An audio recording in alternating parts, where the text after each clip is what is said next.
Hi friends, welcome to mindful cooking. ఈరోజు మన కిచెన్లో చల్లగా టేస్టీగా కొబ్బరితో కుల్ఫీని ఎలా చేసుకోవాలో చూపిస్తున్నాను. అంతేకాదండి, మనం ఈ రెసిపీలో ఎటువంటి క్రీమ్ని కానీ పంచదారని కానీ యూస్ చేయట్లేదు. కాబట్టి ఈ రెసిపీని చిన్నపిల్లల నుండి పెద్దవాళ్ళ వరకు ఎవరైనా తప్పకుండా ఎంజాయ్ చేస్తారు. ముందుగా కొబ్బరి బోండాలు తీసుకోండి. అందులో నుండి మెత్తటి లేతటి కొబ్బరిని కలెక్ట్ చేసుకోండి. ఈ రెసిపీ కోసం మామూలు పచ్చి కొబ్బరి పనికిరాదు. కేవలం బోండాల నుండి తీసిన లేత కొబ్బరిని మాత్రమే తీసుకోండి. ఇప్పుడు ఒక మిక్సీ జార్ తీసుకోండి. అందులోకి 1.5 కప్పుల వరకు చిన్న ముక్కలుగా కట్ చేసుకున్న లేత కొబ్బరి వేసుకోండి.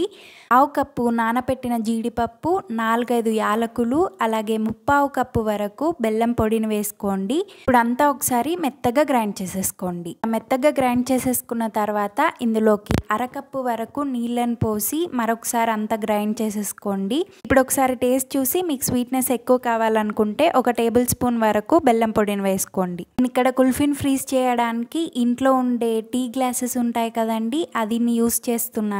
లేదు మీరు కుల్ఫీని కట్ కుల్ఫీ లాగా సర్వ్ చేసుకోవాలనుకుంటే ఇంట్లో ఉండే ఏదైనా స్టీల్ డబ్బాని తీసుకోండి. ఆ స్టీల్ డబ్బాలోకి మనం తయారు చేసిన మిశ్రమాన్ని మొత్తాన్ని వేసేయండి. కుల్ఫీ మిశ్రమాన్ని కనీసం 6 నుండి 7 గంటల పాటు ఫ్రీజర్లో పెట్టేయండి. చూడండి, 7 గంటల తర్వాత కుల్ఫీ కంప్లీట్గా సెట్ అయిపోయింది.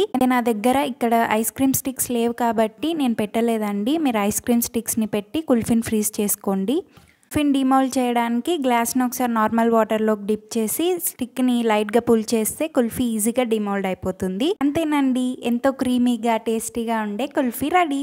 మీకు నా ఈ వీడియో నచ్చితే లైక్, షేర్ అండ్ సబ్స్క్రైబ్ చేసుకోండి.